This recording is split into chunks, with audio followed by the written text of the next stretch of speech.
రాష్ట్ర రాజకీయాల్లో గుంటూరు జిల్లాదో ప్రత్యేకత. జిల్లాలో పశ్చిమ నియోజకవర్గానికి మంచి హిస్టరీ ఉంది. ఇక్కడి నుంచి గెలిస్తే సర్కారులో కీ రోల్ పోషిస్తారన్నది నేతల నమ్మకం. అంతేకాదు, అంతా అనుకున్నట్లుగా జరిగి గెలిస్తే మాత్రం ప్రభుత్వంలో మంచి హోదాలో ఉంటారన్నది కూడా మరో టాక్.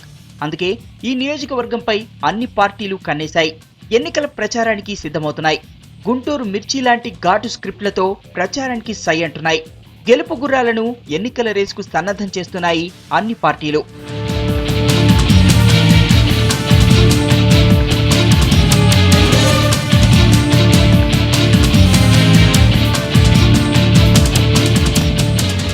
గుంటూరు జిల్లా త్రిముఖ పోటీకి సిద్ధమైంది. జిల్లాలో మంత్రి కన్నాకు చెక్ పెట్టేందుకు ప్రతిపక్షాలు వ్యూహరచనలు చేస్తున్నాయి. కానీ ఇదే జిల్లా నుంచి 5 సార్లు గెలిచిన కన్నాకు తిరుగులేదని పార్టీ వర్గాల అంచనా.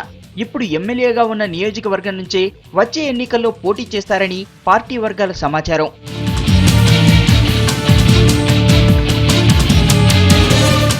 జిల్లాలో కన్నా దూకుడును ఎదుర్కొనేందుకు టీడీపీ, వైసీపీలు కూడా సిద్ధమవుతున్నాయి. కన్నాకు పోటీగా వైసీపీ నుంచి అప్పిరెడ్డిని బరిలోకి దింపుతున్నట్లు సమాచారం.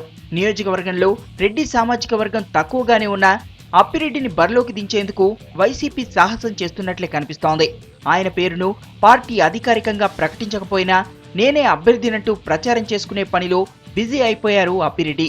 కన్నాను ఎదుర్కొనే సీనియారిటీ అప్పిరెడ్డికి లేకపోయినా యువజన నేతగా చేసిన అనుభవం ఉందంటున్నాయి వైసీపీ వర్గాలు.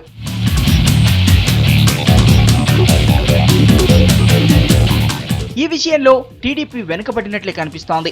ప్రచారంలోనే కాదు, అభ్యర్థి ఎంపిక విషయంలోనూ తడబడలాడుతోంది సైకిల్ పార్టీ. ప్రచారంలో ప్రత్యర్థి పార్టీలు దూసుకుపోతుంటే టీడీపీ మాత్రం అభ్యర్థి ఎంపిక విషయంలోనే కన్ఫ్యూజన్ లో పడ్డట్టు కనిపిస్తోంది. పార్టీ టికెట్ కమ్మ సామాజిక వర్గానికి ఇవ్వాలని కొందరంటే బీసీలకే కేటాయించాలని మరికొందరు వాదిస్తున్నట్టు తెలుస్తోంది. కన్నాతో పాటు వైసీపీని తట్టుకోవాలంటే పార్టీ సీనియర్కే అవకాశం ఇవ్వాలంటున్నారు తెలుగు తమ్ముళ్లు. డి అంటే డి అనేలా సాగబోతున్న ఫైనల్ మ్యాచ్ లో ప్రజా మద్దతు ఎవరికుంటుందనేది అర్థం కాకుండా ఉంది. కానీ నేతలు మాత్రం ఎవరికి వారే గెలుపు మాదంటే మాదంటూ మేకపోతూ గాంభీర్యం ప్రదర్శిస్తున్నారు. ఇక ప్రజా పోరుబాటలో విజయలక్ష్మి ఎవరిని వరిస్తుందనేది మాత్రం మరికొద్ది రోజుల్లో తేలనుంది.